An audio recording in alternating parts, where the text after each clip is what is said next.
Class 9। आज का topic हमारा क्या है? Solutions.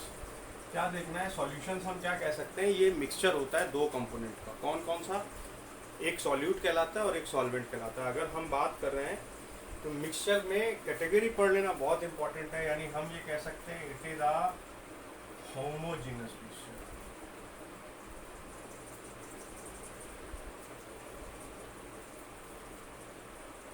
Of two or more substances.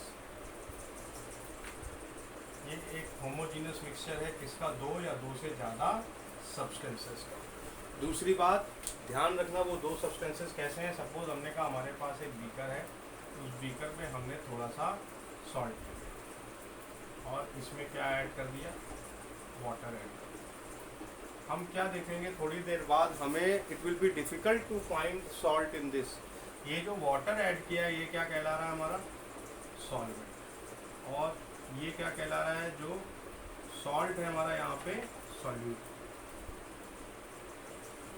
जो हमारा इन दोनों का यही दो कंपोनेंट हैं, यानी हम क्या कह सकते हैं? सॉल्यूशन की जब हम बात करते हैं तो solution is nothing but it is the sum of what? Solute plus salt. और एक बात और ध्यान रखना कि ये हमेशा कैसा होगा? Less in amount. और ये कैसा होगा? लार्ज। मिक्सचर हमारा जो बन के आएगा वो कैसा होगा? होमोजीनस नेचर का होगा। हम ये बात ध्यान रखें, कुछ प्रॉपर्टीज मिक्सचर की हमारी होती हैं। क्या मिक्सचर की प्रॉपर्टीज होती थी? वो सॉल्यूशन से फर्क होंगी। क्या फर्क है? Mixtures it could be homogeneous और heterogeneous but solutions will be always homogeneous. और हर पार्टिकल जो उसका हर कंपोनेंट है वो क्या कर रहा होगा? अपनी आइडेंटिटी रिटेन करके रखा होगा, अपनी प्रॉपर्टीज को रिटेन करके रखा होगा। अगर हम इस सॉल्यूशन की बात करें तो ये सॉल्टी नेचर का हो जाएगा। क्यों सॉल्टी नेचर का हो जाएगा? क्योंकि इसमें सॉल्ट डिजॉल्व है और वाटर हमारा यहाँ पर क्या है? सॉल्वेंट। तो इस तरीके से हमने क्या देखा कि solution is nothing but it have two components that are solvent and solute. The component which is in larger amount are termed as solvent. The component which is in smaller amount are termed as solute. अब varying amount के solute के हिसाब से हमारे concentration very कर सकते हैं। तो पहली बात की क्या कि हम इसको अगर चाहें, पार्टिकल्स इतने स्मॉल हो जाते हैं,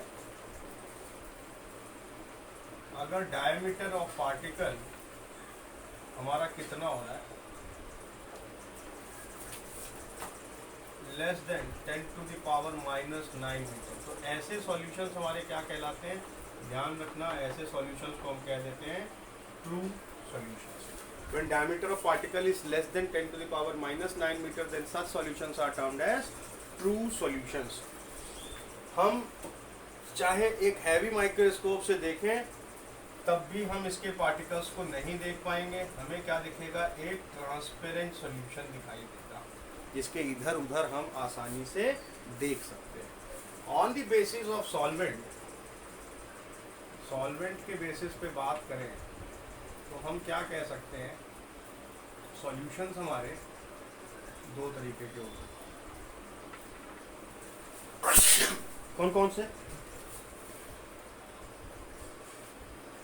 एक हमारा कैसा हो सकता है? एक्वस सॉल्यूशंस हो सकते हैं।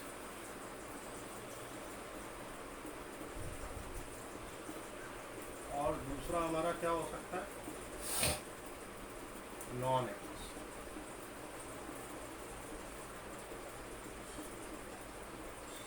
नॉन एक्वस का क्या मतलब है? जब वाटर सॉल्वेंट नहीं है, water is not a solvent. ऐसे सॉल्यूशन जिसमें हमारा वाटर सॉल्वेंट की तरह पार्ट नहीं प्ले कर रहा है, ऐसे सॉल्वेंट्स, ऐसे सॉल्यूशंस को आप क्या कह दोगे? Non aqueous solutions. और वो सॉल्यूशंस जिसमें वाटर कैसा प्ले कर रहा है? Water is a solvent. ज़्यादातर अगर हम देखें तो हमारे सॉल्यूशंस कैसे होते हैं? एक्वस। क्योंकि एक बात ध्यान रखना, वाटर को हम क्या कहते हैं? It is an example of what? Universal solvent. यानी दुनिया का कोई भी पार्टिकल आ जाए